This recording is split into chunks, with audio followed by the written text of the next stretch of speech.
कटनी निवासी और सिविल जज की तैयारी कर रही अर्चना तिवारी की अचानक लापता होने की घटना ने पूरे देश को झकझोर कर रख दिया है। इंदौर से कटनी लौटते समय 7 अगस्त को वह नर्मदा एक्सप्रेस की एसी कोच B3 में सफर कर रही थी, लेकिन अब 8 दिन बीत जाने के बावजूद भी अर्चना का कोई ठोस सुराग नहीं लग सका है और आज 9वां दिन है।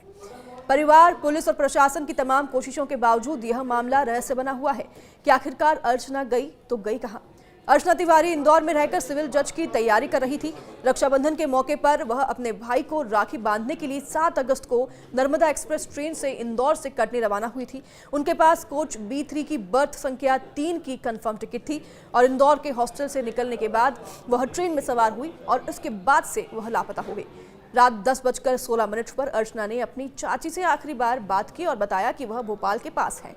यह उसकी आखिरी लोकेशन मानी जा रही है। उसके बाद अर्चना का मोबाइल बंद हो गया और अभी तक कोई भी संपर्क उनके मोबाइल पर नहीं हो पाया है। अर्चना के परिजन 8 अगस्त की सुबह कटनी साउथ स्टेशन पर उन्हें लेने पहुंचे, लेकिन वह वहां भी नहीं पहुंची। जब परिवार को शक हुआ तो उन्होंने तुरंत अपने रिश्तेदारों को सूचना दी। अर्चना के मामा उमरिया स्टेशन पर पहुंचे और कोच B3 में उनकी तलाश भी की, लेकिन वहां केवल अर्चना का बैग मिला, जिसमें राखी, रुमाल और बच्चों के लिए कुछ गिफ्ट रखे हुए थे। इसके बाद जब GRP ने जांच शुरू की तो ये पता चला कि अर्चना का मोबाइल आखिरी बार नर्मदा ब्रिज यानी कि नर्मदापुरम जिले में मिला है, उसके आसपास एक्टिव मिला है। इस आधार पर पुलिस और SDRF की टीम लगातार नर्मदा नदी में भी तलाशी अभियान कर रही है, लेकिन अभी तक कोई भी सफलता नहीं मिल पाई है। तो घटना की गंभीरता को देखते हुए रानी कमलापति स्टेशन स्थित GRP ने देश भर के सभी SHO और SP को ऑल इंडिया सर्चिंग आदेश जारी कर दिया है। मध्य प्रदेश में सर्चिंग चल ही रहा है। रेलवे ट्रैक पर सर्च किया जा रहा है, ट्रेनों में सर्च किया जा रहा है। जिस ट्रेन में अर्चना ने सफर किया उस ट्रेन के सभी पैसेंजर से भी पूछताछ की जा रही है। आसपास के जंगलों में भी सर्चिंग ऑपरेशन जारी है। तो नदी क्योंकि सफर में आती है बीच में, उस नदी में भी सर्चिंग अभियान लगातार जारी है कि अर्चना कहीं भूल भटकी से या उसकी इच्छा से या फिर किसी ने इस कृत्य को अंजाम दिया हो, नदी में तो नहीं गिर गई या फिर रेलवे ट्रैक पर कहीं तो नहीं हो सकती है बरामद। ये सभी आशंकाएं हैं, ये सभी अभी फिलहाल मिस्ट्री बना हुआ है क्योंकि अभी तक कोई भी सुराग अर्चना का नहीं लग पाया है। तो आखिरकार अर्चना बीच ट्रेन के सफर से गई तो गई कहां, ये लगातार एक बड़ा सवाल बना हुआ है। अब पूरे देश में सर्चिंग ऑपरेशन के लिए जो है निर्देश जारी कर दिए गए हैं कि मध्य प्रदेश के बाहर भी अर्चना को ढूंढने जाने की तलाश शुरू कर दी है।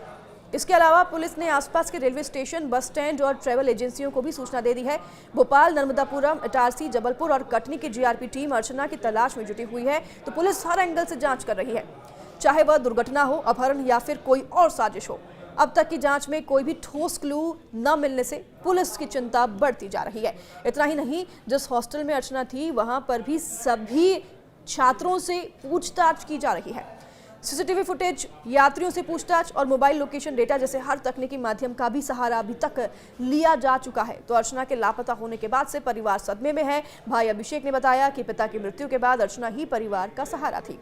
रक्षाबंधन पर वह हर साल भाई को राखी बांधने आती थी, लेकिन इस बार उसकी रहस्यमयी गुमशुदगी ने पूरे परिवार को तोड़कर रख दिया है और इस रक्षाबंधन अर्चना अपने भाई के पास नहीं पहुंच पाई। परिवार लगातार प्रशासन के संपर्क में है और अर्चना की सुरक्षित वापसी की उम्मीद कर रहा है। तो उनकी मां और भाई ने मीडिया से अपील की है कि किसी को भी अर्चना के बारे में अगर जानकारी मिले तो तुरंत पुलिस को सूचित करें। और कटनी जिले में इस घटना से जन आक्रोश भी उभरने लगा है। अब स्थानीय नेताओं और सामाजिक संगठनों ने अर्चना को जल्द से जल्द ढूंढने की मांग की है। तो कटनी यूथ कांग्रेस के जिलाध्यक्ष दिव्यांशु मिश्रा उर्फ अंशु ने घोषणा की है कि जो कोई भी अर्चना तिवारी की जानकारी देगा उसे 51,000 रुपए का नकद इनाम दिया जाएगा। उन्होंने ये तक कह दिया कि यह मामला बेहद संवेदनशील है और पूरी जनता को मिलकर अर्चना की सुरक्षा के लिए प्रयास करना चाहिए। तो अर्चना तिवारी के इस रहस्यमय गुमशुदगी ने रेलवे की सुरक्षा व्यवस्था और महिला यात्रियों की सुरक्षा पर गंभीर सवाल खड़े कर दिए हैं। एक सुरक्षित माने जाने वाले एसी कोच से इस तरह से किसी युवती का लापता हो जाना आम बात नहीं है। उस जगह हम हो सकते थे, उस जगह आप हो सकते थे।